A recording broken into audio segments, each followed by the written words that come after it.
ನಮಸ್ಕಾರ. ಮುಖ್ಯಾಂಶಗಳು. 1965ರ ಯುದ್ಧದ 50ನೇ ವರ್ಷಾಚರಣೆ. ದೆಹಲಿಯಲ್ಲಿ ಪ್ರಧಾನಿ ನರೇಂದ್ರ ಮೋದಿ ಅವರಿಂದ ಶೌರ್ಯಾಂಜಲಿ ವಸ್ತು ಪ್ರದರ್ಶನ ವೀಕ್ಷಣೆ. ಬಾಕಿ ಉಳಿದಿರುವ ತೆರಿಗೆ ವಿವಾದಗಳನ್ನು ಶೀಘ್ರ ಇತ್ಯರ್ಥಪಡಿಸಲು ಪ್ರಯತ್ನ. ಅರುಣ್ ಜೇಟ್ಲಿ. ಇಂದು ಹೈದರಾಬಾದ್ ಕರ್ನಾಟಕ ವಿಮೋಚನಾ ದಿನಾಚರಣೆ. ಆ ಭಾಗದ ವಿವಿಧೆಡೆ ವಿಶೇಷ ಕಾರ್ಯಕ್ರಮ. ಹಾಗೂ ನಾಡಿನೆಲ್ಲೆಡೆ ಗಣೇಶ ಹಬ್ಬದ ಸಡಗರ ಸಂಭ್ರಮ. ದೇವಾಲಯಗಳಲ್ಲಿ ವಿಶೇಷ ಪೂಜೆ.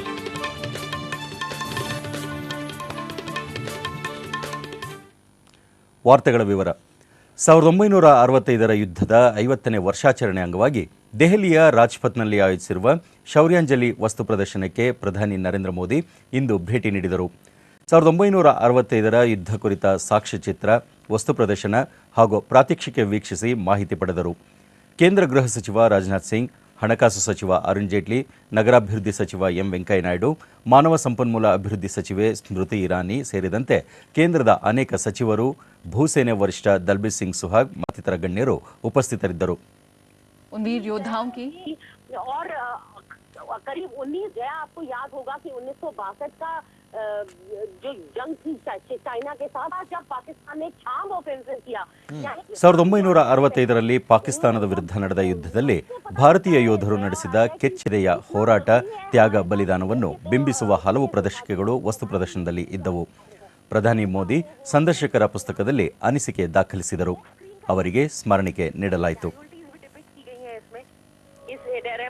जनता वहाँ पर सीधी तस्वीरें हम तक पहुँचाते हुए तो आप कैनाल्स पे और बॉर्डर एरिया के कैनाल्स पे लगाते हैं. हमने भी अपनी साइड में लगाए हैं, पाकिस्तान ने भी लगाए थे चुगिल कैनाल में.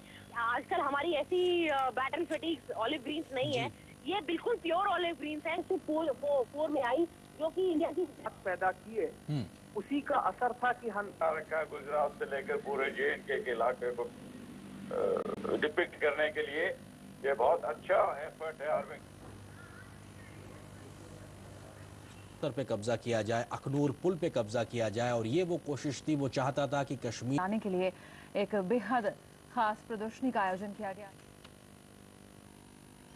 ಬಾಕಿ ಉಳಿದಿರುವ ತೆರಿಗೆ ವಿವಾದಗಳನ್ನು ಶೀಘ್ರ ಬಗೆಹರಿಸಲು ಪ್ರಯತ್ನಿಸಲಾಗುವುದು ಎಂದು ಕೇಂದ್ರ ಹಣಕಾಸು ಸಚಿವ ಅರುಣ್ ಜೇಟ್ಲಿ ದೆಹಲಿಯಲ್ಲಿಂದು ಹೇಳಿದ್ದಾರೆ. ಭಾರತ ಆರ್ಥಿಕ ಸಮಾವೇಶದಲ್ಲಿ ಅವರು ಕಳೆದ ವರ್ಷ ಬಿಜೆಪಿ ನೇತೃತ್ವದ ಎನ್ಡಿಎ ಸರ್ಕಾರ ಅಧಿಕಾರಕ್ಕೆ ಬಂದ ನಂತರ ಅನೇಕ ತೆರಿಗೆ ವಿವಾದಗಳನ್ನು ಬಗೆಹರಿಸಲಾಗಿದ್ದು, ಬಾಕಿ ಉಳಿದವನ್ನು ಇತ್ಯರ್ಥಪಡಿಸಲು ಕ್ರಮ ಕೈಗೊಳ್ಳಲಾಗುತ್ತಿದೆ ಎಂದರು. ಚಿಲಿಯಲ್ಲಿ ಕಳೆದ ರಾತ್ರಿ ರಿಕ್ಟರ್ ಮಾಪಕದಲ್ಲಿ 8.3 ತೀವ್ರತೆಯ ಪ್ರಬಲ ಭೂಕಂಪ ಸಂಭವಿಸಿದೆ. ಇದರಿಂದಾಗಿ 5 ಸಾವಿಗೀಡಾಗಿದ್ದಾರೆ. ರಾಜಧಾನಿ ಸಾಂಟಿಯಾಗೋದಲ್ಲಿ ಸಾವಿರಾರು ಜನರು ಭಯಭೀತರಾಗಿ ಮನೆಯಿಂದ ಹೊರಬಂದರು.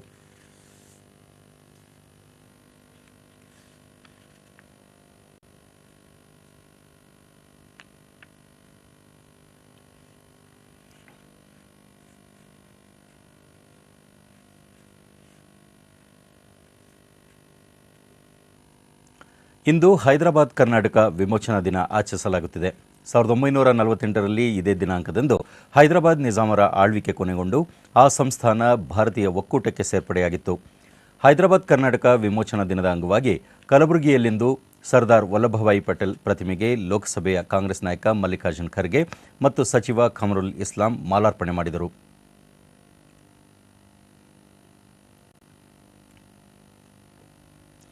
ಡೊಳ್ಳು ಕುಣಿತ ಸೇರಿದಂತೆ ವಿವಿಧ ಸಾಂಸ್ಕೃತಿಕ ಕಾರ್ಯಕ್ರಮಗಳು ಜರುಗಿದವು.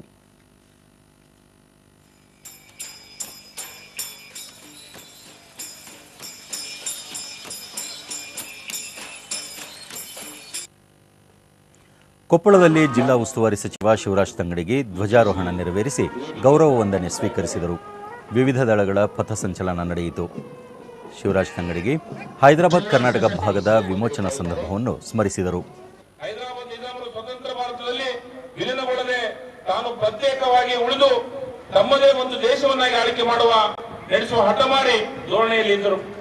ಆಗಿನ ಭಾರತದ ಕೇಂದ್ರ ಗೃಹ ಸಚಿವರಾದಂತ ಉಕ್ಕಿನ ಮನುಷ್ಯ ಸರ್ದಾರ್ ವಲ್ಲಭಭಾಯಿ ಪಟೇಲ್ ದಿಟ್ಟತನದಿಂದ ಕೈಗೊಂಡ ಸೈನಿಕ ಕಾರ್ಯಾಚರಣೆಯಲ್ಲಿ ನಿಜಾಮರು ಶರಣಾಗಿ ಭಾರತದ ಒಕ್ಕೂಟಕ್ಕೆ ಸೇರಿದ್ದರಿಂದ ಹೈದರಾಬಾದ್ ಕರ್ನಾಟಕ 1948 ಸೆಪ್ಟೆಂಬರ್ 17ರಂದು ಸ್ವತಂತ್ರ ಪಡೆಯಿತು. ಬಂಧುಗಳೇ, ಸ್ವಾತಂತ್ರ್ಯ ಹೋರಾಟಗಾರ ಸುಮಂತರಾವ್ ಪಟ್ವಾರಿ ಹೈದರಾಬಾದ್ ಸಂಸ್ಥಾನವನ್ನು ಪ್ರತ್ಯೇಕವಾಗಿ ಉಳಿಸಿಕೊಳ್ಳಲು ಬಯಸಿದ ನಿಜಾಮರ ವಿರುದ್ಧ ನಡೆಸಿದ ಕ್ರಾಂತಿಕಾರಿ ಹೋರಾಟವನ್ನು ನೆನಪಿಸಿಕೊಂಡರು. ಅವ್ರು ಬಿಟ್ಕೊಳ್ಳಿಲ್ಲ.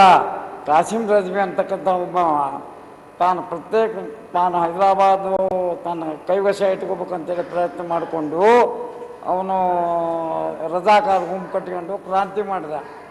ಅದಕ್ಕೆ ನಮಗೆ ಏನಪ್ಪ ಅಂದ್ರೆ ಅವ್ರ ವಿರುದ್ಧ ಹೋರಾಡಬೇಕಾದ್ರೆ 1 ವರ್ಷ 1 ತಿಂಗಳ ತಡ ಆಯ್ತು. ಬೀದರ್ನಲ್ಲಿ ಜಿಲ್ಲಾ ಉಸ್ತುವಾರಿ ಸಚಿವೆ ಉಮಾಶ್ರೀ ಧ್ವಜಾರೋಹಣ ನೆರವೇರಿಸಿ ಗೌರವ ರಕ್ಷೆ ಸ್ವೀಕರಿಸಿದರು. ಪೊಲೀಸ್, ಎನ್ಸಿಸಿ, ಸ್ಕೌಟ್ಸ್, ಶಾಲಾ ವಿದ್ಯಾರ್ಥಿಗಳು ಮತ್ತು ವಿಶೇಷ ಚೇತನ ಮಕ್ಕಳಿಂದ ಆಕರ್ಷಕ ಪಥಸಂಚಲನ ನಡೆಯಿತು.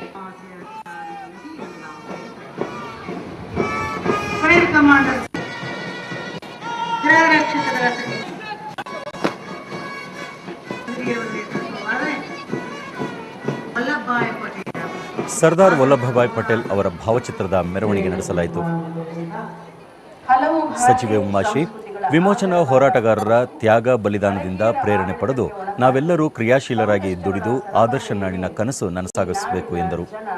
ಅನುಭವಿಸಿದ್ದು ಈಗ ಇತಿಹಾಸ ಸೇರಿದೆ. ಹೈದರಾಬಾದ್ ಕರ್ನಾಟಕ ವಿಮೋಚನಾ ಚಳವಳಿಯಲ್ಲಿ ಬೀದರ್ ಜಿಲ್ಲೆಯ ಪಾತ್ರ ಹಿರಿದಾಗಿದೆ. ಅನೇಕ ಹಿರಿಯರು ವಿಮೋಚನೆಗಾಗಿ ಹೋರಾಡಿದ್ದಾರೆ. ಅವರ ತ್ಯಾಗ ಬಲಿದಾನ ಈ ಸಂದರ್ಭದಲ್ಲಿ ಸ್ಮರಿಸಲೇಬೇಕು. ಸೆಪ್ಟೆಂಬರ್ 1ರಿಂದ ಜಿಲ್ಲೆಯ ಎಲ್ಲ ನಾಡ ಕಚೇರಿಗಳಲ್ಲಿ, ನೆಮ್ಮದಿ ಕೇಂದ್ರಗಳಲ್ಲಿ ಹಾಗೂ ಅಟಲ್ಜಿ ಜನಸ್ನೇಹಿ ಕೇಂದ್ರಗಳಲ್ಲಿ ಹೈದರಾಬಾದ್ ಕರ್ನಾಟಕ 371 ಅರ್ಹತಾ ಪ್ರಮಾಣ ಪತ್ರ ವಿತರಿಸಲು ಕ್ರಮ ಕೈಗೊಳ್ಳಲಾಗಿದೆ. ಇಂದು ಗಣೇಶ ಹಬ್ಬದ ಸಡಗರ ಸಂಭ್ರಮ. ಮನೆಗಳಲ್ಲಿ ಹಾಗೂ ಸಾರ್ವಜನಿಕ ಮಂಟಪಗಳಲ್ಲಿ ಗಣೇಶ ವಿಗ್ರಹಗಳನ್ನಿಟ್ಟು ಪೂಜೆ ಸಲ್ಲಿಸಲಾಗುತ್ತದೆ. ದೇವಾಲಯಗಳಲ್ಲಿ ವಿಶೇಷ ಪೂಜೆ ನೆರವೇರಿಸಲಾಗುತ್ತದೆ.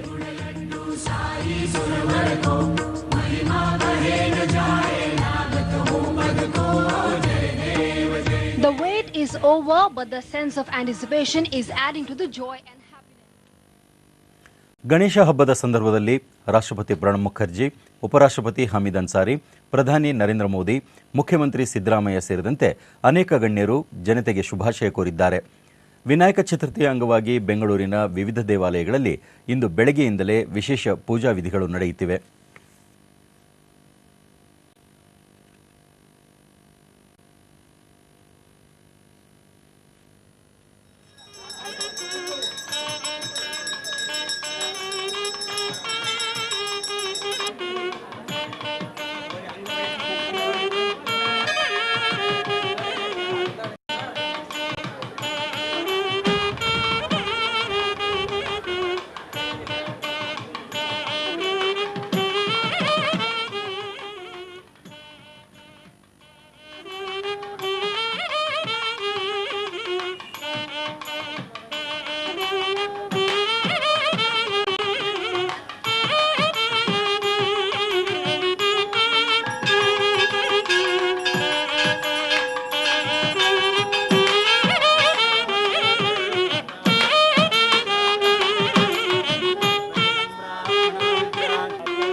ಕೇಂದ್ರ ಕೃಷಿ, ಸಹಕಾರ ಮತ್ತು ರೈತ ಕಲ್ಯಾಣ ಇಲಾಖೆ ನಿನ್ನೆ ಬಿಡುಗಡೆ ಮಾಡಿದ ಮೊದಲ ಅಂದಾಜಿನ ಪ್ರಕಾರ ಈ ವರ್ಷ ಮುಂಗಾರು ಹಂಗಾಮಿನಲ್ಲಿ 124.05 ದಶಲಕ್ಷ ಟನ್ ಆಹಾರ ಧಾನ್ಯ ಉತ್ಪಾದನೆ ನಿರೀಕ್ಷಿಸಲಾಗಿದೆ.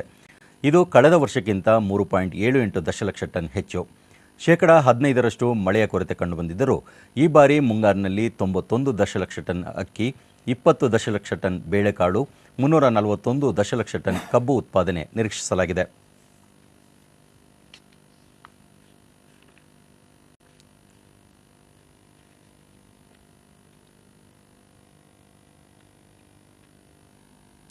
ನೌಕರರ ಭವಿಷ್ಯ ನಿಧಿ ಸಂಸ್ಥೆ ಇಪಿಎಫ್ಒನ ಕೇಂದ್ರೀಯ ಮಂಡಳಿ ಸಭೆ ಹೈದರಾಬಾದ್ನಲ್ಲಿ ನಿನ್ನೆ ಕೇಂದ್ರ ಕಾರ್ಮಿಕ ಸಚಿವ ಬಂಡಾರು ದತ್ತಾತ್ರೇಯ ಅವರ ಅಧ್ಯಕ್ಷತೆಯಲ್ಲಿ ನಡೆಯಿತು. ನೌಕರರ ಠೇವಣಿ ಆಧಾರಿತ ವಿಮಾ ಯೋಜನೆ ಇಡಿಎಲ್ಐಎಸ್ ಅಡಿ ಇಪಿಎಫ್ ಸದಸ್ಯರ ಅವಲಂಬಿತರಿಗೆ ನೀಡುವ ವಿಮಾ ಸೌಲಭ್ಯವನ್ನು ಈಗಿರುವ 3.6 ಲಕ್ಷ ರೂಪಾಯಿಯಿಂದ 6 ಲಕ್ಷ ರೂಪಾಯಿಗೆ ಹೆಚ್ಚಿಸಲು ಸಭೆ ತೀರ್ಮಾನಿಸಿತು. ಇದರಿಂದ ಸುಮಾರು 4 ಕೋಟಿ ಮಂದಿಗೆ ಅನುಕೂಲವಾಗಲಿದೆ. ಕಳೆದ ವರ್ಷ ಈ ಯೋಜನೆಯಡಿ ಸುಮಾರು 30,000 ಫಲಾನುಭವಿಗಳಿಗೆ 180 ಕೋಟಿ ರೂಪಾಯಿ ವಿತರಿಸಲಾಗಿತ್ತು. ಹಣಕಾಸು ಒಳಗೊಳ್ಳುವಿಕೆಗೆ ಉತ್ತೇಜನ ನೀಡುವ ನಿಟ್ಟಿನಲ್ಲಿ 10 ಸಣ್ಣ ಬ್ಯಾಂಕ್ಗಳ ಸ್ಥಾಪನೆಗೆ ಭಾರತೀಯ ರಿಸರ್ವ್ ಬ್ಯಾಂಕ್ ತಾತ್ವಿಕ ಅನುಮೋದನೆ ನೀಡಿದೆ. ಆ ಪೈಕಿ ಬೆಂಗಳೂರಿನ ಜನಲಕ್ಷ್ಮಿ ಫೈನಾನ್ಷಿಯಲ್ ಕೂಡ ಸೇರಿದೆ. ಈ ಹಣಕಾಸು ಸಂಸ್ಥೆಗಳು 18 ತಿಂಗಳ ಒಳಗಾಗಿ ಮಾರ್ಗದರ್ಶಿ ಸೂತ್ರಗಳನ್ನು ಪಾಲಿಸಬೇಕಿದೆ. ಸಣ್ಣ ಬ್ಯಾಂಕ್ಗಳ ಸ್ಥಾಪನೆ ಸಂಬಂಧ ಆರ್ಬಿಐಗೆ 72 ಅರ್ಜಿಗಳು ಸಲ್ಲಿಕೆಯಾಗಿದ್ದವು. ಪ್ರಧಾನಿ ನರೇಂದ್ರ ಮೋದಿ ಇದೇ ಭಾನುವಾರ 20ರಂದು ಬೆಳಗ್ಗೆ 11 ಗಂಟೆಗೆ ಆಕಾಶವಾಣಿಯ ಮನ್ ಕಿ ಬಾತ್ ಕಾರ್ಯಕ್ರಮದ ಮೂಲಕ ದೇಶದ ಜನತೆಯನ್ನುದ್ದೇಶಿಸಿ ಭಾಷಣ ಮಾಡಲಿದ್ದಾರೆ. ಇದು ಈ ಸರಣಿಯ 12ನೇ ಸಂಚಿಕೆ. ಇದಕ್ಕೆ ಸಾರ್ವಜನಿಕರು ತಮ್ಮ ಧ್ವನಿ ಸಂದೇಶ ಕಳಿಸುವಂತೆ ಪ್ರಧಾನಿ ಸೂಚಿಸಿದ್ದಾರೆ. ಮನ್ ಕಿ ಬಾತ್ ಕಾರ್ಯಕ್ರಮಕ್ಕೆ ಧ್ವನಿ ಸಂದೇಶ ಕಳುಹಿಸಲು @MyGov India ಅವಕಾಶ ಕಲ್ಪಿಸಿದೆ. ದೂರವಾಣಿ ಸಂಖ್ಯೆ 180030007800ಗೆ ಕರೆ ಮಾಡಿ ಹಿಂದಿ ಅಥವಾ ಇಂಗ್ಲಿಷ್ನಲ್ಲಿ ಧ್ವನಿ ಮುದ್ರಣ ಮಾಡುವಂತೆ ಮೈಗೌ ವೇದಿಕೆ ಆಹ್ವಾನ ನೀಡಿದೆ. D Devaraja Urs truck terminal ವತಿಯಿಂದ ಬೆಂಗಳೂರಿನಲ್ಲಿ ನಿನ್ನೆ ಏರ್ಪಡಿಸಿದ್ದ ವಿಶ್ವ ಚಾಲಕರ ದಿನಾಚರಣೆಯನ್ನು ಸಚಿವರಾದ ದಿನೇಶ್ ಗುಂಡೂರಾವ್ ಹಾಗೂ ಯುಟಿ ಖಾದರ್ ಉದ್ಘಾಟಿಸಿದರು. ಬಳಿಕ ದಿನೇಶ್ ಗುಂಡೂರಾವ್ ಮುಖ್ಯಮಂತ್ರಿಯೊಂದಿಗೆ ಚರ್ಚಿಸಿ ಚಾಲಕರ ಸಮಸ್ಯೆಗಳನ್ನು ಈಡೇರಿಸಲು ಪ್ರಯತ್ನಿಸಲಾಗುವುದು. ಚಾಲಕರು ಒತ್ತಡದಲ್ಲಿ ಕೆಲಸ ಮಾಡುತ್ತಿದ್ದು ಅವರ ಕುಟುಂಬ ಸಂಕಷ್ಟಮಯ ಜೀವನ ನಡೆಸುತ್ತಿದೆ. ಚಾಲಕರಿಗೆ ಸೇವಾ ಭದ್ರತೆ ನೀಡುವುದು ಅಗತ್ಯವಿದೆ ಎಂದರು. ಚಾಲಕರ ಅಭಿವೃದ್ಧಿಗೆ ಸರ್ಕಾರದಲ್ಲಿ ಹಲವು ಯೋಜನೆಗಳಿದ್ದರೂ ಮಾಹಿತಿಯ ಕೊರತೆಯಿಂದಾಗಿ ಅವರಿಗೆ ಸಮರ್ಪಕವಾಗಿ ತಲುಪುತ್ತಿಲ್ಲ ಎಂದು ಹೇಳಿದರು. ಒಂದು ಏನಾಗಬಹುದು ಅಂತ ಚಿಂತನೆ, ಕುಟುಂಬದ ಮನೆಯವರ, ಅವರ ಹೆಂಡತಿ ಮಕ್ಕಳು ಮತ್ತು ತಾಯಿ ತಂದೆಯವರ ಚಿಂತನೆ ಎಲ್ಲ ಕೂಡ ಸೇರ್ಕೊಳ್ತದೆ. ಚಾಲಕರು ಆರ್ಥಿಕವಾಗಿ ಸಬಲೀಕರಣಗೊಂಡು ಸಮಾಜದಲ್ಲಿ ದೊಡ್ಡ ಶಕ್ತಿಯಾಗಿ ರೂಪುಗೊಳ್ಳಬೇಕು ಎಂಬುದು ಸರ್ಕಾರದ ಉದ್ದೇಶವಾಗಿದೆ ಎಂದರು. ಜವಾಬ್ದಾರಿ ಆಗಿದೆ ಅಂತ ನಾನು ಹೇಳಲಿಕ್ಕೆ ಇಚ್ಛಿಸ್ತೇನೆ. ಇದಕ್ಕಾಗಿ ನಾನು ಇರಲಿ, ದೇಶ ಕಂಡ್ರು ಇರಲಿ, ನಮ್ಮ ಸಂಪೂರ್ಣವಾದ ಸಹಕಾರ ಕೊಡುವಂತ ಕೆಲಸ ನಾವು ಇವತ್ತು ಮಾಡ್ತೇವೆ. ರಾಜ್ಯದಲ್ಲಿ ತೀವ್ರ ಬರ ಪರಿಸ್ಥಿತಿ ತಲೆದೋರಿದ್ದು ಮುಖ್ಯಮಂತ್ರಿ ತಕ್ಷಣ ರಾಜ್ಯಾದ್ಯಂತ ಪ್ರವಾಸ ಮಾಡಿ ಬೆಳೆ ನಾಶದಿಂದ ಆತ್ಮಹತ್ಯೆ ಮಾಡಿಕೊಂಡ ರೈತರ ಮನೆಗಳಿಗೆ ಭೇಟಿ ನೀಡಬೇಕು, ಬರ ಪರಿಹಾರ ಕಾಮಗಾರಿಗಳನ್ನು ಸಮರೋಪಾದಿಯಲ್ಲಿ ಕೈಗೊಳ್ಳಬೇಕು ಎಂದು ವಿಧಾನ ಪರಿಷತ್ ವಿರೋಧ ಪಕ್ಷದ ನಾಯಕ ಕೆಎಸ್ ಈಶ್ವರಪ್ಪ ಶಿವಮೊಗ್ಗದಲ್ಲಿ ನಿನ್ನೆ ಒತ್ತಾಯಿಸಿದ್ದಾರೆ. ಜಿಲ್ಲಾ ಉಸ್ತುವಾರಿ ಸಚಿವರು ಹಳ್ಳಿಗಳಿಗೆ ಭೇಟಿ ನೀಡುತ್ತಿಲ್ಲ. ಮುಖ್ಯಮಂತ್ರಿ ರಾಜ್ಯ ಪ್ರವಾಸ ಮಾಡಿದರೆ ಅಧಿಕಾರಿಗಳು ಮತ್ತು ಉಸ್ತುವಾರಿ ಸಚಿವರುಗಳು ಕ್ರಿಯಾಶೀಲರಾಗುತ್ತಾರೆ ಎಂದರು. ಅಕ್ರಮ ಮರಳುಗಾರಿಕೆಯನ್ನು ತಕ್ಷಣ ನಿಲ್ಲಿಸಬೇಕು ಎಂದು ಒತ್ತಾಯಿಸಿದ ಅವರು, ಮುಖ್ಯಮಂತ್ರಿ ಹಾಗೂ ಇಂಧನ ಸಚಿವರ ನಡುವಿನ ಗೊಂದಲದಿಂದಾಗಿ ರಾಜ್ಯದಲ್ಲಿ ವಿದ್ಯುತ್ ಸಮಸ್ಯೆ ಉಂಟಾಗಿದೆ. ವಿದ್ಯುತ್ ಕೊರತೆ ಬಗ್ಗೆ ಮುಖ್ಯಮಂತ್ರಿ ಹಾಗೂ ಇಂಧನ ಸಚಿವರು ಅಸಹಾಯಕತೆ ವ್ಯಕ್ತಪಡಿಸುತ್ತಿರುವುದು ಸರಿಯಲ್ಲ ಎಂದು ಹೇಳಿದರು. ಜಿಲ್ಲಾ ಉಸ್ತುವಾರಿ ಸಚಿವರುಗಳು ಎಷ್ಟು ಮನೆಗಳಿಗೆ ಹೋಗಿದ್ದಾರೆ, ಅವರೇ ಲೆಕ್ಕ ಕೊಡ್ತಿದ್ದಾರೆ. ಸುಮಾರು 80 ಆತ್ಮಹತ್ಯೆ ಮಾಡಿಕೊಂಡಂಥ ರೈತರಿಗೆ ಪರಿಹಾರ ಕೊಟ್ಟಿದ್ದೀವಿ ಅಂತ. 457 ಆತ್ಮಹತ್ಯೆ ಪ್ರಕರಣಕ್ಕೆ 80 ಕೊಡೋದ್ರಾಗ ಸರ್ಕಾರ ಖಜಾನೆ ಖಾಲಿಯಾಗಿದೆಯಾ? ಮುಖ್ಯಮಂತ್ರಿಗಳು, ವಿದ್ಯುತ್ ಸಚಿವರು ಇಬ್ಬರು ಬಾಯಲ್ಲೂ ಒಂದು ವಿಷಯ ಒಟ್ಟಿಗೆ ಬಂದಿದ್ದು ಅಂತಂದರೆ ಇಬ್ಬರೂ ಹೇಳಿದ್ದಾರೆ. ಅದ್ರ ಮೇಲೆ ನಮಗೆ ಇಬ್ಬರಿಗೂ ಒಟ್ಟಿಗೆ ಬಂದಿರೋದು ಆಶ್ಚರ್ಯ. ನಮ್ಮ ರಾಜ್ಯವನ್ನು ದೇವರೇ ಕಾಪಾಡಬೇಕು ಅಂತ, ಬರಗಾಲ ಸಮಸ್ಯೆಯನ್ನು ಪರಿಹಾರ ಮಾಡಬೇಕು ಅಂದರೆ ದೇವರು ಬರಬೇಕು ಅಂತ ಮುಖ್ಯಮಂತ್ರಿ ಹೇಳ್ತಾರೆ. ವಿದ್ಯುತ್ ಸಮಸ್ಯೆ ಪರಿಹಾರ ಮಾಡೋಕ್ಕೆ ದೇವರು ಬರಬೇಕು ಅಂತ ತಿಳ್ಕೊಂಡು ವಿದ್ಯುತ್ ಸಚಿವರು ಹೇಳ್ತಾರೆ. ಬೆಂಗಳೂರಿನ ಉತ್ತರ ವಿಭಾಗದ ಪೊಲೀಸರು 99 ಅಪರಾಧ ಪ್ರಕರಣಗಳನ್ನು ಭೇದಿಸಿ 66 ಮಂದಿ ಆರೋಪಿಗಳನ್ನು ಬಂಧಿಸಿ 2 ಕೋಟಿ 1,000 ರೂಪಾಯಿ ಮೌಲ್ಯದ ವಸ್ತುಗಳನ್ನು ವಶಪಡಿಸಿಕೊಂಡಿದ್ದಾರೆ ಎಂದು ಬೆಂಗಳೂರು ನಗರ ಪೊಲೀಸ್ ಆಯುಕ್ತ NS ಮೇಘರಿಕ್ ಬೆಂಗಳೂರಿನಲ್ಲಿ ನಿನ್ನೆ ತಿಳಿಸಿದ್ದಾರೆ. 3 ದರೋಡೆ ಪ್ರಕರಣಗಳಿಗೆ ಸಂಬಂಧಿಸಿ 11 ಮಂದಿ, 7 ಸರಗಳ್ಳತನ ಪ್ರಕರಣಕ್ಕೆ ಸಂಬಂಧಿಸಿ 4 ಮಂದಿಯನ್ನು ಬಂಧಿಸಲಾಗಿದೆ. 40 ದ್ವಿಚಕ್ರ ವಾಹನ, 1 ಆಟೋ, 15 4 ಚಕ್ರ ವಾಹನಗಳನ್ನು ವಶಪಡಿಸಿಕೊಳ್ಳಲಾಗಿದೆ ಎಂದು ತಿಳಿಸಿದರು. ಹೋಗಿದ್ದರು ಕೇಸ್ ಕೂಡ ಇದರಲ್ಲಿ ಇದೆ. ತಕ್ಷಣವೇ ನಾವು ಅದನ್ನು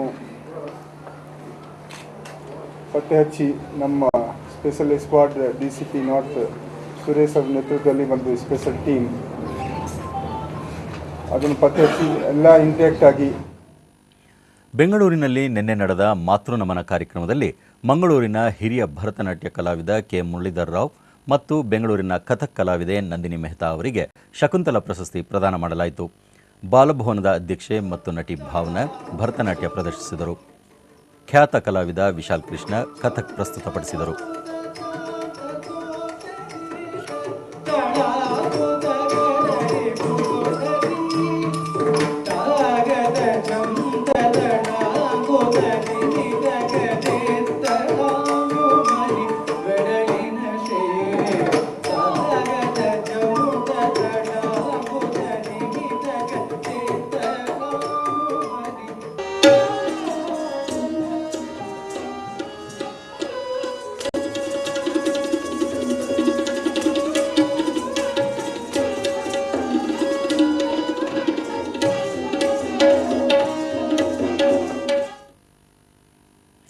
ಕೊನೆಯಲ್ಲಿ ಮತ್ತೊಮ್ಮೆ ಮುಖ್ಯಾಂಶಗಳು. 1965ರ ಯುದ್ಧದ 50ನೇ ವರ್ಷಾಚರಣೆ. ದೆಹಲಿಯಲ್ಲಿ ಪ್ರಧಾನಿ ನರೇಂದ್ರ ಮೋದಿ ಅವರಿಂದ ಶೌರ್ಯಾಂಜಲಿ ವಸ್ತು ಪ್ರದರ್ಶನ ವೀಕ್ಷಣೆ. ಬಾಕಿ ಉಳಿದಿರುವ ತೆರಿಗೆ ವಿವಾದಗಳನ್ನು ಶೀಘ್ರ ಇತ್ಯರ್ಥಪಡಿಸಲು ಪ್ರಯತ್ನ, ಅರುಣ್ ಜೇಟ್ಲಿ. ಇಂದು ಹೈದರಾಬಾದ್ ಕರ್ನಾಟಕ ವಿಮೋಚನಾ ದಿನಾಚರಣೆ. ಆ ಭಾಗದ ವಿವಿಧೆಡೆ ವಿಶೇಷ ಕಾರ್ಯಕ್ರಮ. ಹಾಗೂ ನಾಡಿನೆಲ್ಲೆಡೆ ಗಣೇಶ ಹಬ್ಬದ ಸಡಗರ ಸಂಭ್ರಮ. ದೇವಾಲಯಗಳಲ್ಲಿ ವಿಶೇಷ ಪೂಜೆ.